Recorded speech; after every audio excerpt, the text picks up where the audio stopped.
All right, folks, let's talk a little bit about continuous random variables. So we just got sort of an introduction to what a random variable was, and we mostly talked about discrete random variables, which were countable observations, meaning that we wanted to take a probability of 5 things happening.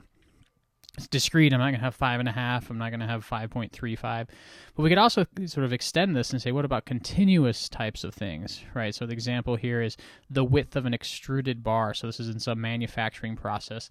An extruded bar comes out, and I want to measure how wide it is every time. Well, that width is an actual measurement, and it could take on all sorts of values, right? So we can also make probabilistic claims or set up problems around these types of measurements as well.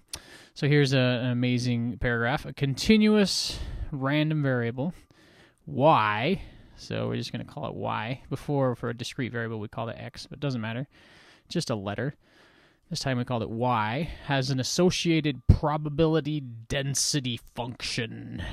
Probability density function. You are my density. Bad. Okay, probability density function f of y, which really all that means is that I can come up with some formula. That's what f of y means. Formula is a function of y that gives me, in this case, a graphical representation of the frequency distribution, which means I can actually draw a picture, right? So this formula is going to help me draw a curve, is really all that really means. It's not quite the same as the histogram with the bins that we've learned. It's actually a physical, real curve. So in that case, this PDF... So before, with a discrete distribution, we talked about probability mass functions. Now we're talking about something slightly different. PDF, probability density function, is not a probability. It's just actually an equation for a line or a curve, but it can be used to find probabilities. So here's a line here that's going to hopefully make sense in just a few minutes.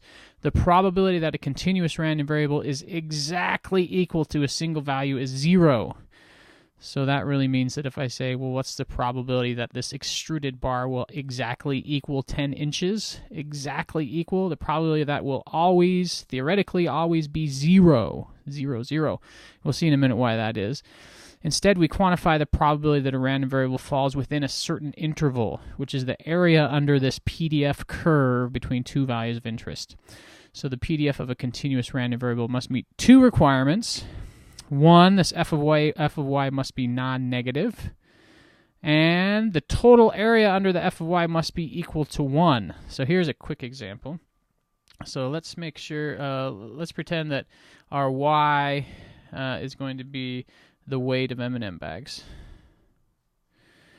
Weight of M&M bags. And we come up with some equation, and we draw a picture. And over here we have this f of y. F of y. F of y. And on this axis down here is the weight of M&M bags. Weight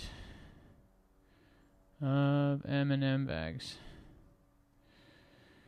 And we figure out what the line is, and maybe it looks something like this. Just sort of a big half ball kind of hump thing.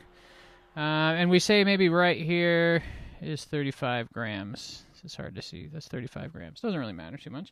Let's just make that up, 35 grams. So we might ask a question that looks something like this. What's the probability that y is less than 35 grams?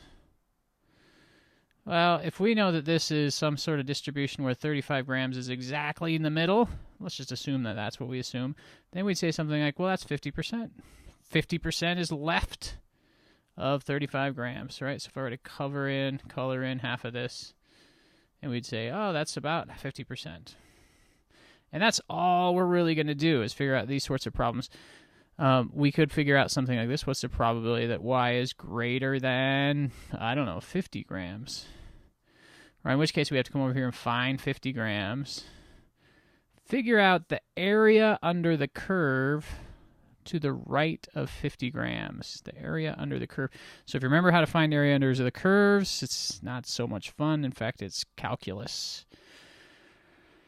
No! Okay, but we're not going to do that. In fact, we'll find out some other ways to figure this out. That's all I really want to talk about at this point. One other thing, actually one more thing, is we the video talks, or sorry, the notes above say that if I write something that says like this, the probability that y equals 45, well, I can come over here and say, well, here's 45, and go straight up.